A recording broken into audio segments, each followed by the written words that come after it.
Hola, ¿cómo les va? Bienvenidos a otro programa de Plaza de Armas, aquí por Capital 21. Yo soy Ismael Carballo, les recuerdo nuestra página propia, www.plazadearmas.tv. Les recuerdo también nuestro correo electrónico, plazadearmasc21@gmail.com, y pueden vernos también en nuestro canal de YouTube, cuya dirección es Nódulo TV. Bueno, hemos querido dedicar este programa a hacer una transmisión especial en homenaje a José Revueltas. Recordarán que Plaza de Armas tiene dos secciones, una sección de debate, que así se llama, el debate, y una segunda sección que se alternan indistintamente dependiendo de cada programación que logremos armar semanalmente. La otra sección se llama Las evocaciones requeridas, es una sección dedicada a entrevistar y compartir con alguna figura pública fundamental del país sus evocaciones. Si ya no vive, pues se organiza una mesa, una tertulia para evocar a esta figura en cuestión. Bueno, el título de esta sección está inspirado en las evocaciones requeridas de José Revueltas, que es la manera en la que él titula sus memorias, que están editadas en el tomo 25 y 26 de las obras completas de José Revueltas, que edita la editorial Era. Con estos dos tomos, 25 y 26, terminan las obras completas. Este es el tomo 1 y aquí está el tomo 2. Bueno, pues Revueltas es una de nuestras principales influencias literarias, políticas, ideológicas, intelectuales. Es una figura, es una persona, él vivió de 1914 a 1976, es contemporáneo de Octavio Paz, nace en el mismo año, en 1914, en 1915 nace Enrique Ramírez y Ramírez, que por cierto cuenta Revueltas que así se llaman sus memorias porque le fueron requeridas por Enrique Ramírez y Ramírez. Así que bueno, pues este homenaje consiste precisamente en la transmisión de un documental de Julio Pliego Medina de 1994. Vamos a tener que constreñirnos por los tiempos a la transmisión solo de la primera parte. Es un documental, en fin, son dos DVDs. En total son más o menos 70 u 80 minutos, pero por razones de espacio vamos a tener que transmitir solamente la primera parte, que son más o menos 40 minutos, de ese documental, ya les digo, de Julio Pliego Medina de 1994, en homenaje a José Revueltas. Voy a leer rápidamente algo del prólogo que hace José Emilio Pacheco para situar la personalidad y la escala, la magnitud de José Revueltas. Dice así José Emilio Pacheco: José Revueltas fue en efecto y es indestructible. Ante los veintitantos volúmenes de sus obras, que no aspiran a recoger cuanto escribió, uno se siente inclinado a hablar de triunfo. Muy pocos escritores mexicanos han tenido el coraje de Revueltas, la pasión de Revueltas, su infinita capacidad de trabajo. Y en este instante resuena el eco de su voz que prohíbe aún el evidente elogio de juzgar estas obras el verdadero monumento a su autor. No, él decía que ni estatuas ni homenajes significan nada. La única victoria de un escritor se produce en la intimidad al lograr un vínculo silencioso y apasionado con otra conciencia, hecha con los materiales del habla común. La literatura es la más pública y a la vez la más secreta de las artes. Solo actúa o no de persona a persona. Al escribir estamos solos como frente a la muerte, pero la lectura es una forma suprema de compañía y libertad. Quien escribe se deja ir para llegar a un ámbito y a un tiempo que ignora y tal vez no conocerá nunca. Se abandona para ser recobrado. Al leer, por un instante soy el otro o la otra que me habla desde el fondo de sí y de mí con sus propias palabras, pero con mi voz. Su pasado se vuelve parte de mi experiencia. Viajo a donde no estuve ni estaré, veo lo que no vi, conozco lo que ignoraba, pienso en lo que nunca había pensado. Omnividente, proliferante, omniocupante, la prosa de Revueltas es un medio de descender a nuestro interior y llegar al otro lado de la realidad. Esto es lo que dice, palabras me parece precisas para ofrecernos un retrato de lo que fue José Revueltas, como seguramente debe saberse, un gran marxista, un gran comunista, un gran militante que prácticamente consagró su vida a sus grandes pasiones, que fue la política, el comunismo y la literatura y la estética en general, porque también fue un gran guionista y un gran ensayista.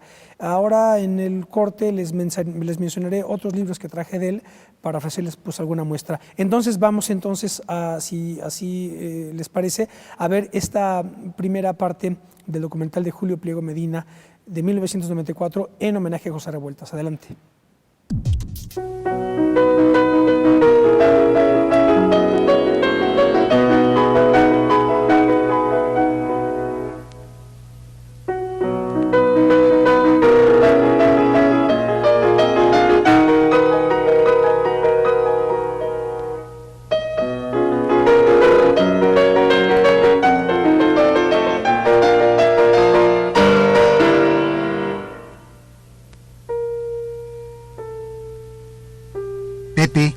hice este rollo no un homenaje, sino una resentida memoria por lo breve de tus días terrenales.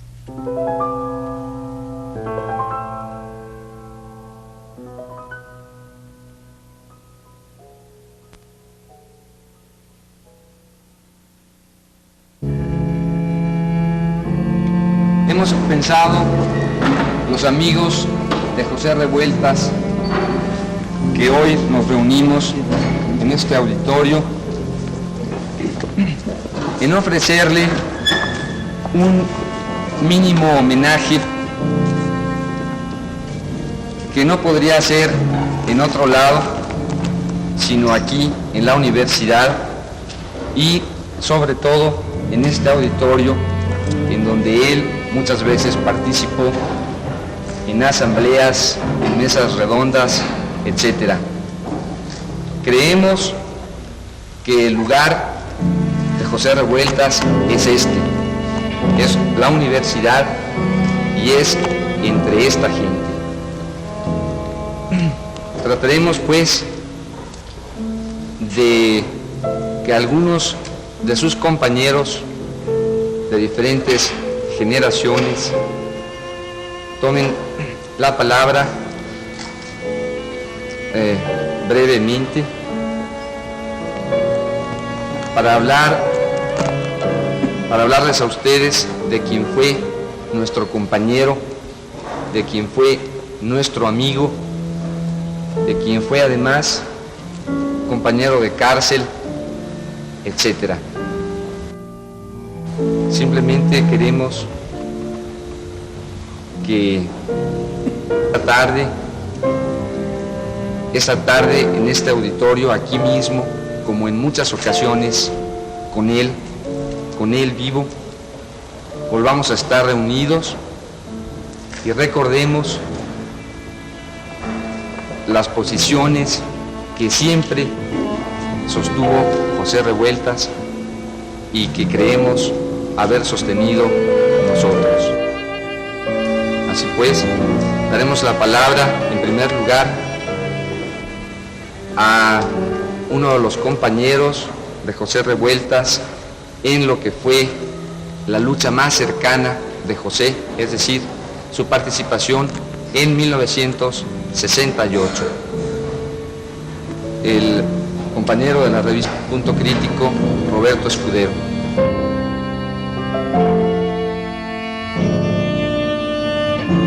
Algunos recuerdos de José Revueltas. Agosto de 1968.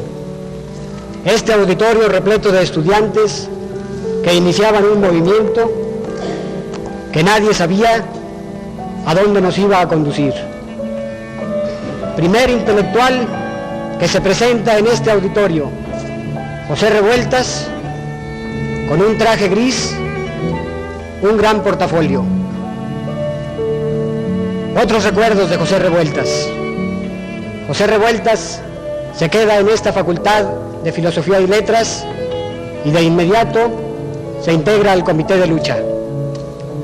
Revueltas duerme con el mismo traje que llegó en los escritorios de esta facultad, boca arriba. Revueltas discute de igual a igual con los estudiantes que han iniciado este movimiento. José Revueltas sale de este auditorio para caer preso. Estos son, compañeros, algunos vislumbres que se me ocurren respecto de la integración de José Revueltas al gran movimiento estudiantil popular de 1968. José Revueltas deja una lección de dignidad, pero una lección de dignidad revolucionaria. Ante el cadáver de José Revueltas, queremos refrendar de una vez y para siempre nuestro compromiso indeclinable de continuar en la misma batalla en la que él se empeñó desde sus 14 años. Compañero José Revueltas, venceremos. En la última prisión que sufrió José Revueltas estuvo acompañado de profesores de esta universidad y del Politécnico, de estudiantes y de muchos otros combatientes del movimiento de 1968. Uno de sus compañeros como profesor y como encarcelado, además en la misma crujía, la crujía M, tomará ahora la palabra el doctor Eli de Gortari.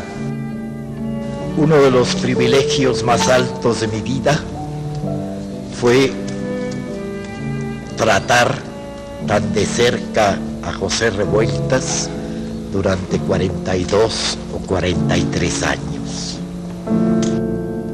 Desde que lo conocí, para mí venía envuelto en una especie de nimbo por esta familia tan hermosa a la que él pertenece, de Silvestre, de Fermín, de Rosaura, de sus otros hermanos.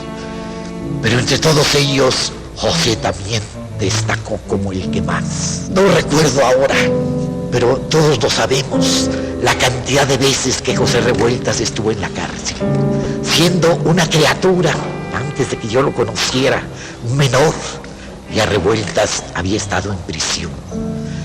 Conoció todas las prisiones, las que existen ahora, las que ya han sido derrumbadas, como la cárcel de Belén, o la que pronto dicen que van a derrumbar en lo que estuvimos últimamente, Lecumberri. Estuvo en las Islas Marías, en todas partes, y siempre reprimido por sus luchas, por sus ideas, mantenidas con esa serenidad, con esa pasión, con esa dignidad que no se doblegó jamás. Es mi hermano, el más hermoso de mis hermanos, y perdónenme que no pueda decir más. De dos privilegios que he dicho, tal vez el más intenso fue el haber vivido con él, pues no hace mucho, 2 años y medio juntos. Un antiguo camarada de lucha de Pepe Revueltas, un camarada de juventud, tomará ahora la palabra. Es el escritor Juan de la Cabada. Yo quiero decirle aquí a Pepe, recordarle aquellos tiempos nuestros, cuando él tendría unos 16 años, no 14 años, pero sí 16, el año de 1930, cuando trabajamos en una imprenta de Vargas Rea. Hacíamos un periodiquito que se llamaba Barbechando, un periódico de estos que había muy agudo de campesino. Y ganábamos $1.50. Esto es lo que nos pagaban por el periódico. En esos tiempos, 1930, el 7 de noviembre, vinimos desde Santa Julia, la calle de Tlaloc, hasta Santo Domingo y encabezamos una manifestación ese día en que se puso la bandera roja en la catedral. Escándalo en México, la gente de los periódicos decía que qué barbaridad, el diablo en la iglesia, todas esas cosas que dicen, y entonces se habló, Pepe llevaba una bandera muy grande, y hablamos allí en uno que puso la bandera, que se llamaba Guzmán, un ferroviario. Después hablé yo, luego habló Camps, y Pepe llevaba la bandera, y Pepe dice, cuando vino la policía, ¡no te bajes, Camps! Por eso se lo llevaron preso a Pepe, y estuvo en lo que se llama la correccional, digamos, que se llama también Tribunal de Menores, ¿no? Algo así se llama. Bueno, la cosa es que Pepe estuvo ahí un tiempo. Un domingo lo fui a ver y me dice, hermanito, tráeme por ahí ropa para que yo me vaya, me quiero ir. Cuando vayamos al cine, el domingo que viene, me pongo la ropa y me voy. Le dije, sí, cómo no, mano. Entonces yo no le pude llevar la ropa, mano, porque a mí, a la semana siguiente caí preso yo, y se quedó esperando Pepe la ropa. Vamos a hacer un primer corte. Estamos viendo el documental en homenaje a José Revueltas de Julio Pliego Medina de 1994. Les traje, además de las evocaciones requeridas, les recuerdo, son 26 tomos de lo que consta las obras completas de José Revueltas editadas por Ediciones Cera. Les traje, por ejemplo, el tomo 20, Dialéctica de la Conciencia. Eso es quizá el texto más abstracto, más teórico, más denso de Revueltas, pero no tiene desperdicio. Tenía un nivel teórico tremendo, era un gran estudioso de la filosofía contemporánea, del marxismo, evidentemente, y bueno, pues yo se los traje simplemente como referencia. Dialéctica de la Conciencia, ese es el tomo 20 de José Revueltas. Vamos al corte y ya de regreso volvemos volvemos directamente con la siguiente parte del documental. Adelante.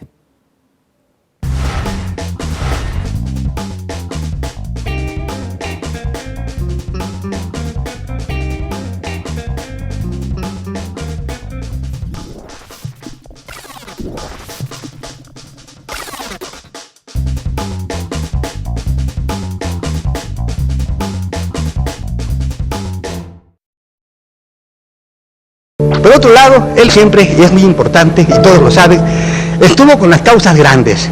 Y estuvo también con los nombres de nuestra época más importantes. ¿Quiénes dirían que hoy estaban revueltas? Pues estaba con Fidel Castro, estaba con Cuba, estaba con Chile, estaba con todos los movimientos importantes de la vida.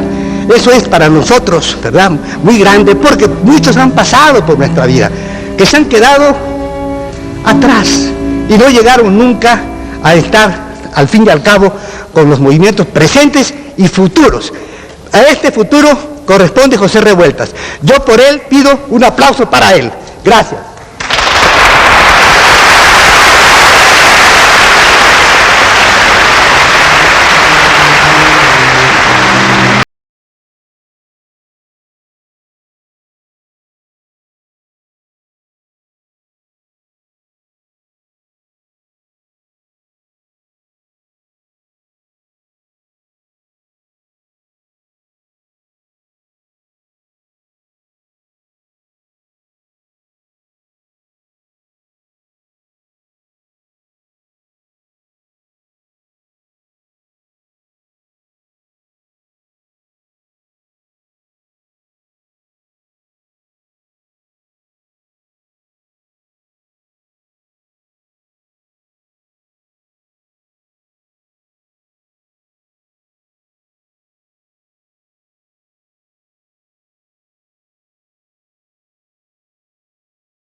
En el Apando.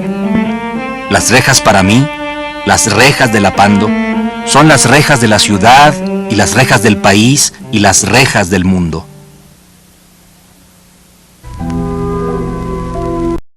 José Revueltas, nacido en 1914, fue el noveno de una familia de 12 hijos, familia numerosa y peculiar, marcada por el genio de varios de ellos. Los mayores, Silvestre y Fermín, fueron un músico y un pintor que dejaron una obra excepcional a pesar de lo prematuro de su desaparición. Rosaura, una actriz sobresaliente. José inicia su pasión de luchador social comunista a los 15 años. A los 16 es deportado al penal de las Islas Marías. Así, se suceden a través de su vida innumerables prisiones por motivos políticos. Escribe desde niño, por gusto, dice en sus notas biográficas. A los 27 años publica su primera novela, Los muros de agua. La segunda, 2 años después, El luto humano. Obtiene el Premio Nacional de Literatura y el primer lugar en el Concurso Internacional de Novela Latinoamericana. Después, escribiría célebres novelas y cuentos. Fue autor de varias piezas de teatro y una breve obra poética. Sus escritos y ensayos teórico-políticos superaron en volumen su obra de ficción. Escribió decenas de guiones cinematográficos. José Revueltas muere el 14 de abril de 1976. Algunos párrafos autobiográficos de Silvestre Revueltas que tienen cierto interés desde el punto de vista histórico por cuanto a sus propios maestros, porque alguien ha pretendido que Silvestre no tenía educación musical. Hagan ustedes el favor. En 1906, dice Silvestre, inicié estudios musicales con el profesor Francisco Ramírez, quien me enseñó a tocar violín. Mi padre tenía un vago temor de que la música no me diera para comer. Me hizo estudiar teneduría de libros, taquigrafía, aritmética y ciencias ocultas, sin ningún resultado. En 1908 me enviaron a Colima, pero mi deseo de conocer nuevos horizontes me llevaba a Durango, donde ingresé al Instituto Juárez en 1911. Fui creciendo y tocando. Fui a México. Hice versos inevitables y escribí cartas con puros puntos suspensivos. Mi buen padre se alarmaba. Ingresé al Conservatorio Nacional de Música, en el que estudié violín con José Rocabruna y composición musical con Rafael J. Tello. Seguí estudiando música y fui poco aplicado. Desde muy temprano amé a Bach y a Beethoven. Muchas veces al caer la tarde, tardes invernales, iba a Chapultepec y bajo el cielo nublado me ponía a soñar. Mi sueño eterno, el amor y la poesía. Al concluir los estudios en el conservatorio, el director de la Orquesta Sinfónica Nacional me invitó para formar parte del grupo como violín. Me sentí feliz y ese mismo 11 de septiembre de 1916 empecé a trabajar. Mi emoción era grande y mi alegría infinita. Mi dicha aún fue mayor cuando recibí el 2 de enero de 1917 el nombramiento de violín primero de la Sinfónica Nacional. Esa felicidad se fue desvaneciendo y la inconformidad me llevó a estudiar al St. Paul Musical College de San Antonio, Texas. En 1918 pasé al Chicago Musical College, donde estudié composición con Félix Borowski. Pronto mis esfuerzos fueron coronados con el grado de concertista, violinista y compositor. De 1924 a 1926 di varios conciertos de música moderna junto a Carlos Chávez en la Ciudad de México. Después regresé a la Unión Americana, de donde fui llamado por Chávez, entonces director de la Sinfónica de México, para que me hiciera cargo de la subdirección de la misma, cargo que ocupé hasta 1935. También di clases en el Conservatorio Nacional de Música. A esto hay que añadir que después fue director del conservatorio. Determinadas circunstancias de tipo organizativo impidieron seguir como director. Bien, pero vemos que su carrera musical fue en cierto sentido muy expedita, muy libre, y que él tuvo una aplicación absolutamente dedicada a la música y que no tomó como una razón frívola ni como un oficio aleatorio, sino como una cosa constante y orgánica de su propio ser y de su manera de expresarse. La obra de Silvestre es breve, si la consideramos en su conjunto, pero es una obra inconforme, es una obra que puso en cuestión el contexto musical de México. México no salía entonces musicalmente de las academias, sí, las academias Liszt, las academias Chopin.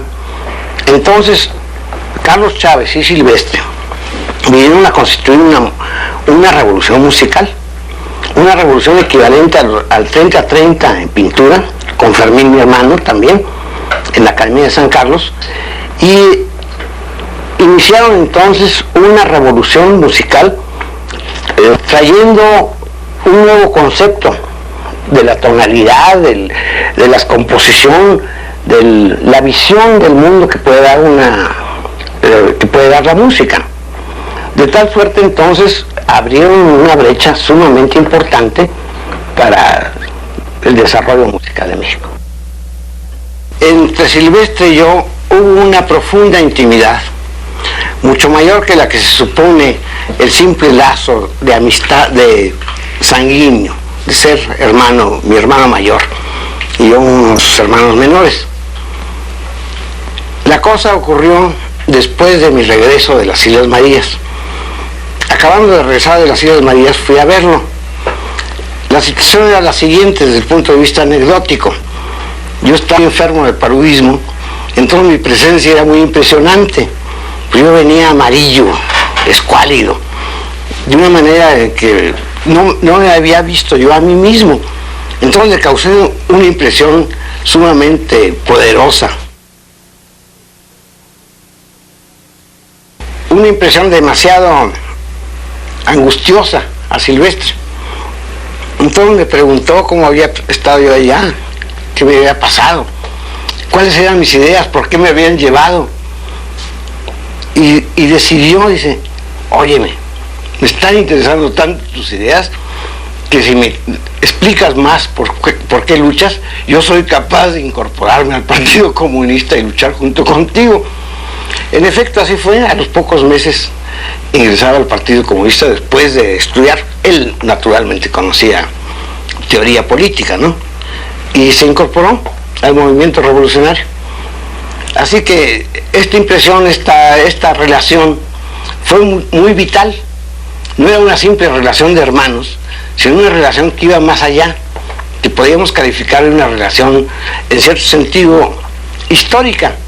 El hermano menor aleccionando al hermano mayor respecto a una conducta, a pesar de que Silvestre era un revolucionario nato.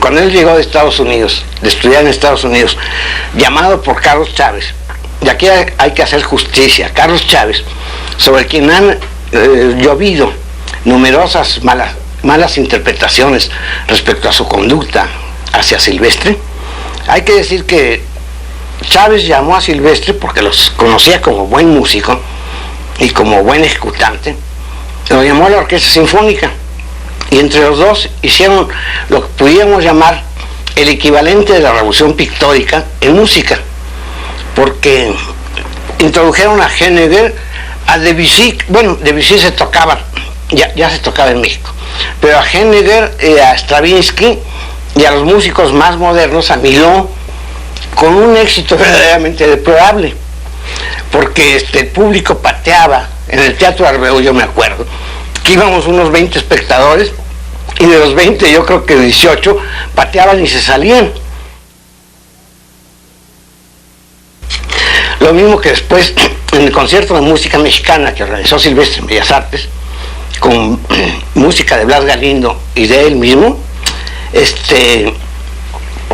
resultó que puso, me parece, el dueto del Pato y el Canario, que le pareció disonante al público, porque había un favor demasiado irónico que casi berreaba en el conjunto musical, y entonces verdaderamente indignado el público se salía.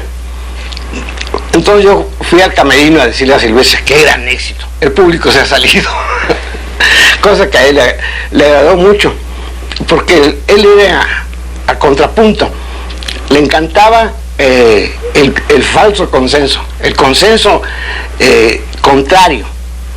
Le importaba mucho como una especie de valoración de su propio trabajo artístico. Vamos a hacer un segundo corte. Estamos viendo el documental de Julio Pliego Medina de 1994 en homenaje a José Revueltas, que es una de nuestras influencias. La sección de las evocaciones requeridas de Plaza de Armas se llama en función de las memorias de Revueltas. Les tengo otro libro más que también es fundamental, Ensayo sobre un proletariado sin cabeza. Este es un texto de 1962 que edita la Liga Leninista Espartaco, que fue la que funda José Revueltas, y este es un trabajo cardinal dentro de la historiografía mexicana. Aquí este libro suscitó toda una serie de debates, incluidos debates con, por ejemplo, el maestro Daniel Cosío Villegas, y en virtud de cuya antagonismo, en virtud de cuyo debate, se desarrollaron después grandes trabajos de investigación historiográfica como La historia moderna de México de Cosío Villegas. Todos estaban discutiendo, bueno, no todos, pero Revueltas estaba en el primer plano de discusión intelectual y teórica sobre la historiografía mexicana, sobre la Revolución Mexicana, sobre los grandes problemas nacionales mexicanos, para recordar a Molina Enríquez, y este es un texto fundamental para entender ese momento de la discusión. Ensayo sobre un proletariado Tadeo sin cabeza de José Revueltas. Les traje estos libros porque luego suele simplemente recordarse la parte literaria de Revueltas, se menciona El Apando u otras novelas, pero y se olvida la gran parte ensayística de Revueltas. Vamos al corte y al regresar regresamos inmediatamente con la otra parte del documental. Adelante.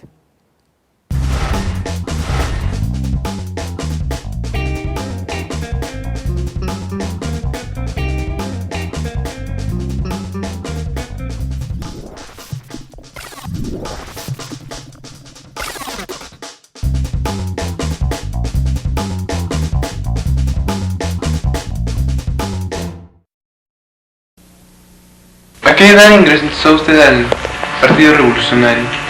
Entre los 13 y los 14 años, y por convicción más o menos teórica, ¿no?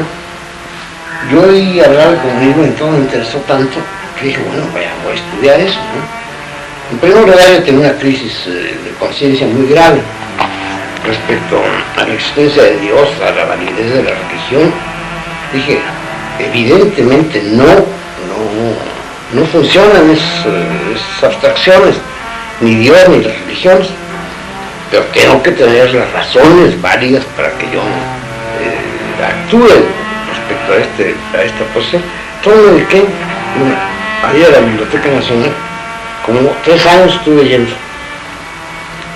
y y de pronto descubro el marxismo, ¿verdad? Y me dio un salto de alegría. Inmediatamente dije, no, pues esta es la causa que hay que seguir.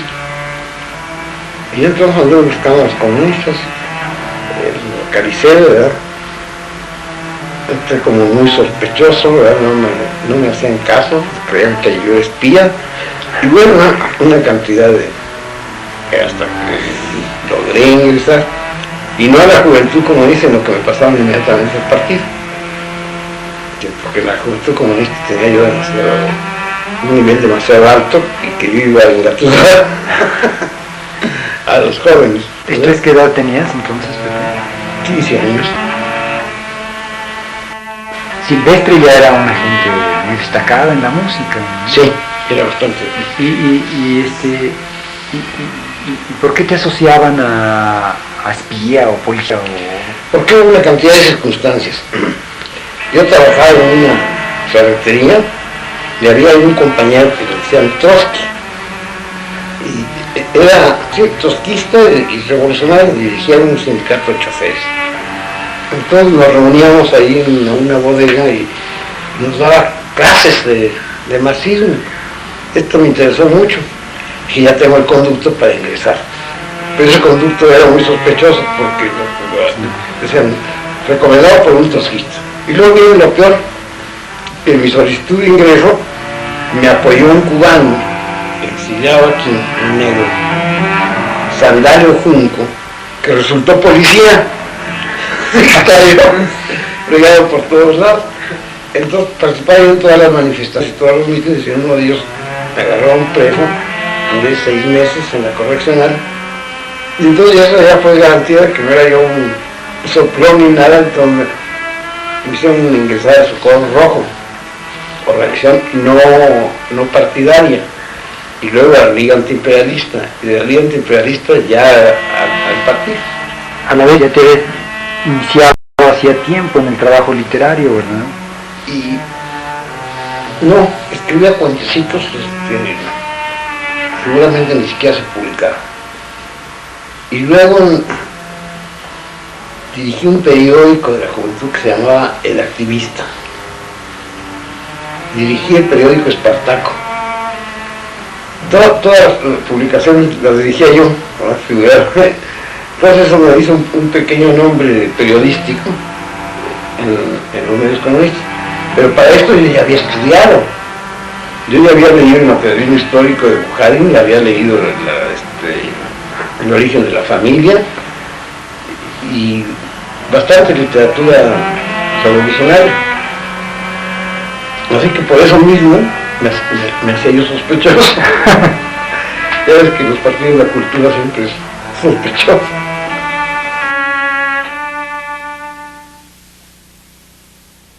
Era 1960, constituida la Liga Leninista Espartaco, fundada por un grupo de expulsados del Partido Comunista Mexicano, Eduardo Lizalde, Enrique González Rojo, Huberto Quiñones, Juan Manuel Dávila y otros más, así como Revueltas.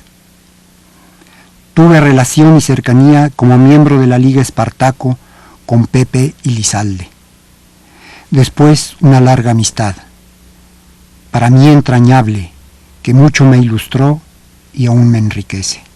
Documentos ideológicos de Revueltas, principalmente la disyuntiva histórica del PCM, daban sustento a la fundación de la Liga Leninista Espartaco, que nació con el lema por la creación del verdadero partido de la clase obrera, como respuesta a la inexistencia histórica del Partido Comunista Mexicano. Tesis del propio Revueltas, lúcida y radicalmente crítica, que no fue permitido por el Partido Comunista exponerla ni publicarla. Esto era en la crisis de las huelgas ferrocarrileras de 1958-59. Después, la expulsión del Partido Comunista.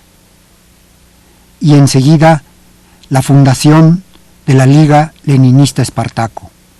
Actividad casi única en la Liga Espartaco era la lectura, estudio y discusión de una fluyente producción de documentos teórico-políticos de espeso contenido que exponían las divergentes, cuando no excluyentes posiciones del irrecuperable rompecabezas que constituía el complejo mosaico del movimiento comunista local.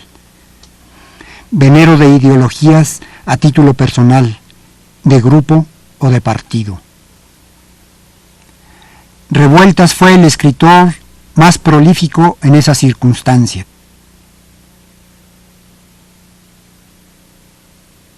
Las izquierdas vivían las ominosas consecuencias de las huelgas ferrocarrileras 1958-59, movimiento obrero nacional apoyado por otros sectores de trabajadores, derrotado por errores propios y por el naciente charrismo sindical, pero sobre todo abatido por la fuerza del gobierno. Demetrio Vallejo, Valentín Campa, David Alfaro Siqueiros, militantes del Partido Comunista, obreros ferrocarrileros y otros participantes permanecieron prisioneros más de 10 años en el Palacio Negro de Lecumberri. Artistas e intelectuales, entre ellos Revueltas y varios miembros de la Liga Espartaco, montaron una huelga de hambre en la Academia de San Carlos para exigir la libertad de los presos políticos, cabezas de esas derrotadas huelgas.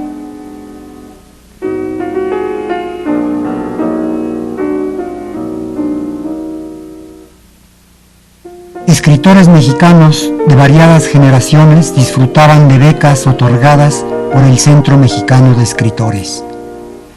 Si bien Revueltas admiraba la obra de varios de ellos, nunca formó parte de grupos literarios. Su independencia o diferencia se debía a la obsesiva militancia comunista que consumió gran parte de su vida y a la vez fue una vital experiencia humana que llevó a su obra literaria. Anotó estando en Lecumberri: quien no puede soportar la desesperación de la cárcel es que tampoco puede soportar la desesperación de la libertad.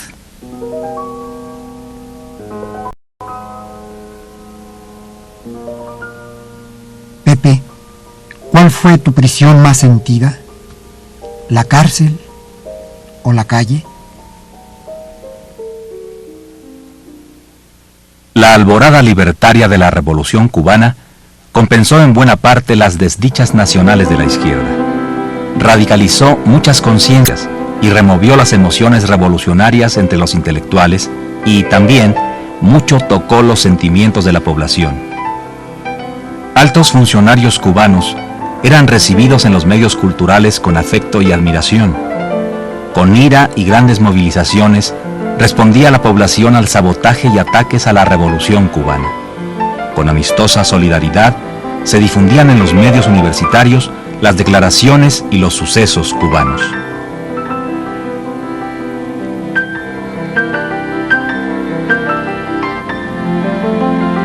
En junio de 1961 escribía Revueltas desde La Habana: Cuba Es una verdadera revolución como en la que se ha soñado toda la vida. Una revolución en estado adánico, que ante todo comienza por dar nombre a todas las cosas. Esto es agua, esto es viento, esto es montaña, esto es socialismo. La aurora de la Revolución Cubana declarada socialista en abril de 1961 abría un horizonte al socialismo en América Latina. Podía tocarse con la mano ese sueño.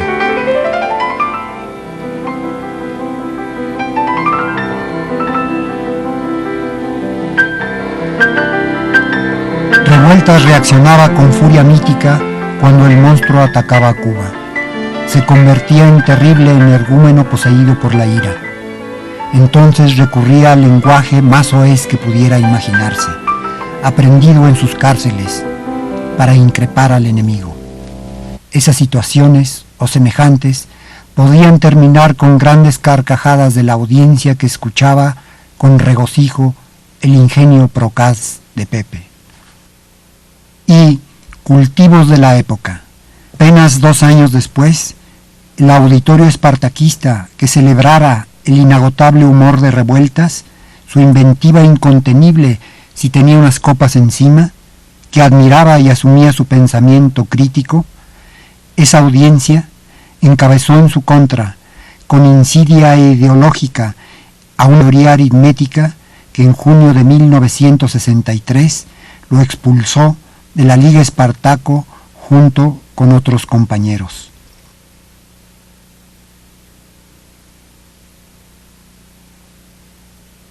Una mayoría enardecida, reunida en asamblea plenaria, lo juzgó por un liberalismo pequeño burgués, calificando así la publicación en el diario El Día de su opinión personal sobre el naciente conflicto chino-soviético y la libertad del escritor, que postulaba Revueltas y apoyaba a la minoría para publicar sus propios puntos de vista sobre temas tratados en la prensa nacional e internacional.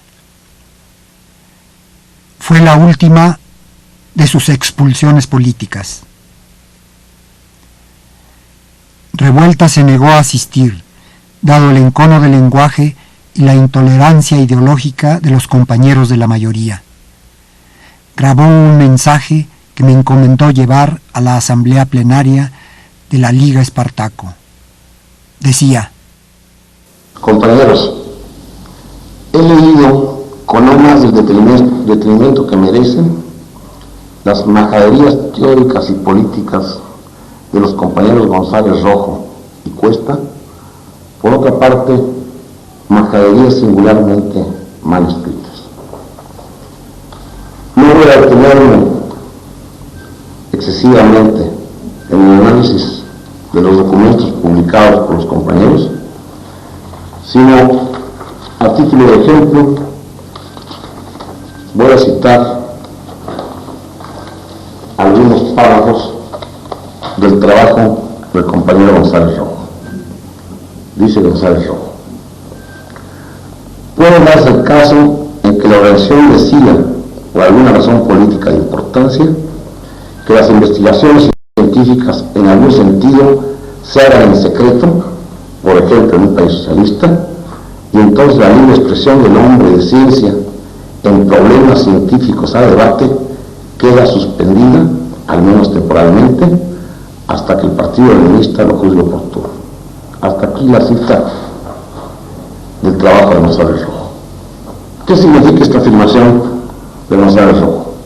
En primer lugar, indica una ignorancia completa del fenómeno mismo que representa el marxismo como proceso de desenajenación. Nos proponemos, como marxistas-leninistas, y esta es la razón de existencia del marxismo, la desenajenación del hombre, y esta comienza precisamente por la desenajenación de la ciencia. Cuando González Rojo habla de una ciencia secreta y de una ciencia en que se suspende la libre expresión del hombre, problemas científicos a debate nadie, entonces ignora precisamente la razón de existir, la razón de ser del marxismo. El marxismo se propone precisamente la desenajenación humana, la reapropiación del hombre, y ante la ciencia no puede adoptar sino la actitud de su liberación, de su desenajenación de las clases y de todo lo que sea coercitivo para la libertad científica. Ciencia es libertad en sí mismo. Veamos entonces hasta qué grado, para sustentar una posición política, el compañero González Rojo ha tenido que negar los principios. El compañero Cuesta, por su parte, no va en la saga del compañero González Rojo, y tiene afirmaciones como la siguiente: los señores burgueses, jaloneando a sus pequeños aliados, dice el compañero Cuesta, convendrán entonces que es el momento para atizar más leña al fuego y se valdrán de sus plumas o de la pluma de un dirigente comunista que aboga por la libertad de expresión absoluta y abrirá las puertas de la prensa burguesa para que salte sus conocimientos históricos y el lastre de su individualismo pequeño burgués. Hasta aquí la cita del compañero Cuesta. Esta cita es inaceptable. Inaceptable porque, por razones primero históricas, ya desde la época de la sal, de la lucha contra la sal, Engels refutó la actitud de aquellos mojigatos con espíritu dogmático que pretenden que se eliminen los problemas internos sin sacarlos a la discusión pública, a pretexto de que no se proporcionan armas al enemigo. Engels afirmaba precisamente que la fortaleza de una causa y de un partido se demuestra justamente por la capacidad de reconocimiento de sus errores y la capacidad de luchar contra las fallas internas de una manera pública y abierta ante la clase obrera y la opinión. Después, esta afirmación del compañero Cuesta es ofensiva políticamente, puesto que agrede a un camarada de estar sirviendo al enemigo por el hecho de publicar artículos en lo que él llama prensa burguesa y que en última instancia no podría considerarse sino como prensa de izquierda legal, donde hay que aprovechar sus columnas para expresar nuestro pensamiento revolucionario.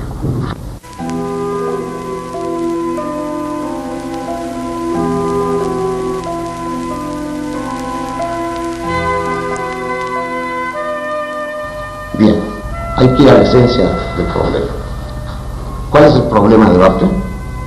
El problema del pensamiento y la libertad.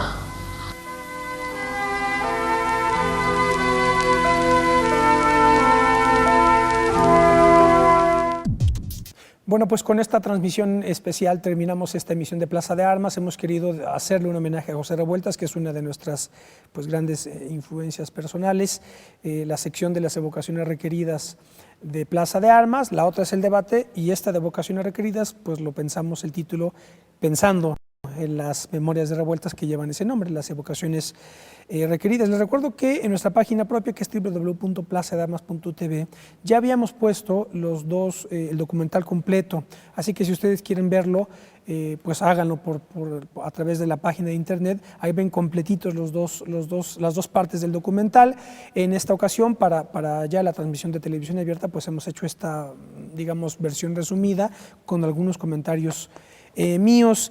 Quiero leerles algo. En el principio del programa señalaba lo que decía José Emilio Pacheco en su prólogo a las evocaciones, diciendo cómo pocos escritores con tanta intensidad, pasión y capacidad de autotrabajo, de trabajo de autodidacta, como la de Revueltas, porque en realidad él fue un autodidacta.